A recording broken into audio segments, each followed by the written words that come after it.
Film Babat Wingking Kriya yang menceritakan tentang dua orang yang berseteru karena memiliki halaman belakang rumah yang terhubung. Barokah sebagai pemeran utama merasa tidak terima dengan jemuran yang ia gantung di halamannya menjadi kotor lagi karena ayam Minah yang mengeluarkan kotoran di mana-mana. Sehingga Barokah merasa kesal dan memutuskan untuk membuat pembatas antar halaman rumahnya dengan halaman Minah. Namun, semua sia-sia karena ayam Minah yang selalu masuk ke halaman Barokah membuat mereka beradu mulut. Babat Wingking Kriya menjadi film favorit sang sutradara dari sekian banyak film yang ia produksi. Selain genre komedi yang dia usung, salah satu yang menjadi ciri khas dalam film ini adalah ayam. Hewan yang menjadi talent ini merupakan tantangan bagi sang sutradara supaya bisa mendapatkan shoot yang ia mau. Buat ngederek ayam tuh aku pernah dikasih solusi sama salah satu sutradara bahwa ngederek hewan itu tuh sama kayak ngederek bayi. Jadi kita harus nyiapin, semisal kita butuh bayi untuk menangis dan tertawa. Jadi kayak kita siapin 10 bayi, 5 bayi untuk menangis dan 5 bayi untuk tertawa. Sama kayak ayam, karena di ayam ini aku butuh ayam yang bisa berak di mana-mana sama ayam yang aktif, loncat-loncat, lari kayak gitu. Nah, aku meminta untuk kepada tim artistik untuk menyiapkan 10 ayam, dan 5 ayam itu aku siapkan untuk bisa berak dengan cara dikasih makan terus, dan 5 ayam itu jangan dikasih makan kebanyakan dan dijaga biar nggak capek kayak gitu, biar bisa aktif nantinya kayak gitu sih. Itu emang unik banget. Maulia sebagai sutradara membawa cerita temannya yang sedang mengalami hal tersebut. Semua yang difilmkan sama persis dengan kejadian yang dialami oleh orang tua temannya. Mulai dari perkara ayam, jemuran, hingga pembatas yang dipasang dibuat semirip mungkin dengan kisah aslinya. Jadi sebenarnya ide dari film Babat Wingking Kriya ini ditulis sama penulis aku, namanya Kak Yulfa. Jadi cerita ini emang kayak kisah nyata kayak.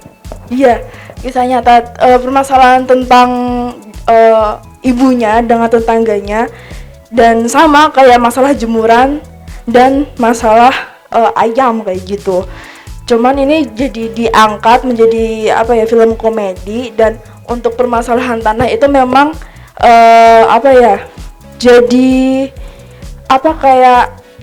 layer tipis aja, kita tidak memfokuskan ke sananya, karena ini kan sebenarnya untuk film tugas akhir komersial, jadi kita lebih ke gimana caranya kita tuh bisa bikin film komedi. Jadi kayak gimana caranya film ini bisa dinikmatin sama penontonnya aja gitu, kayak gitu sih.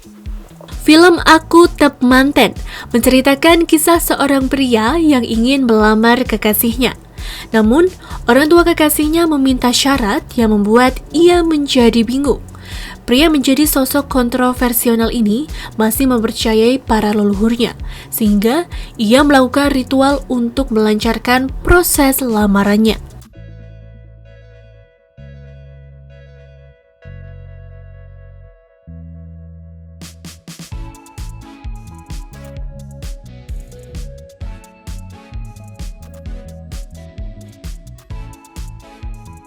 Di zaman dahulu, kami sebagai orang Jawa itu kan dalam mencapai suatu tujuan itu melewati suatu proses lakon sendiri.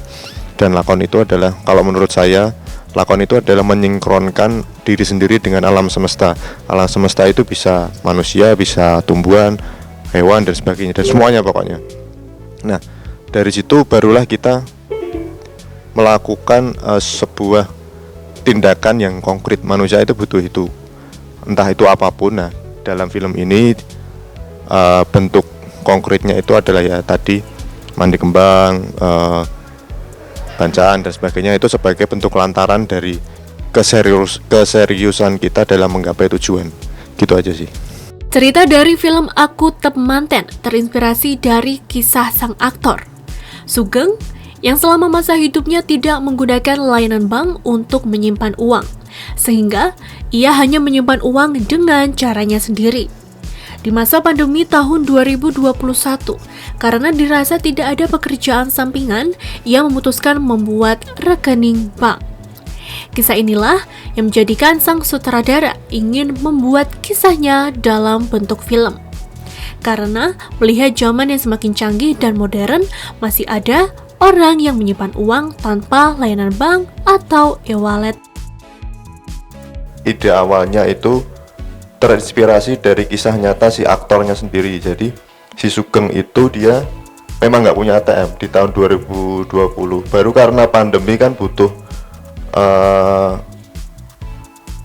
nyari side job yang lain, sehingga itu baru dia bikin ATM di tahun 2020 itu. Nah, berangkat dari situ akhirnya saya sama orang-orang yang ada di film tadi ngobrol terus akhirnya ketemu cerita seperti yang ini tadi, dengan mengangkat isu bahwa apapun tujuannya, kalau saya sebagai orang Jawa dulu itu kan lakon itu sesuatu hal yang sangat wajar dan banyak dilakukan sama mbah-mbah kita dulu toh, dan sekarang banyak sekali hilang. Jadi gambaran di sini bahwa dalam menggapai sesuatu apapun itu sebagai manusia kita seharusnya melakukan refleksi dulu, kita menakar dulu. Terus bentuk-bentuk yang ada di sini adalah bentuk dari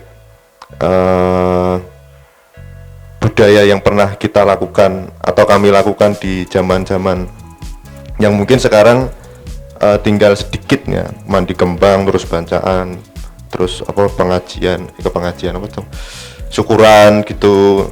Nah, terus di endingnya kenapa dimunculkan ATM itu karena simpelnya pengen bahwa manusia itu bakal selalu salah benar itu sebenarnya itu nggak kelihatan sih, nggak ada benar yang absolut, nggak ada salah yang absolut. Jadi yo mau dikata piye yo monggo aja,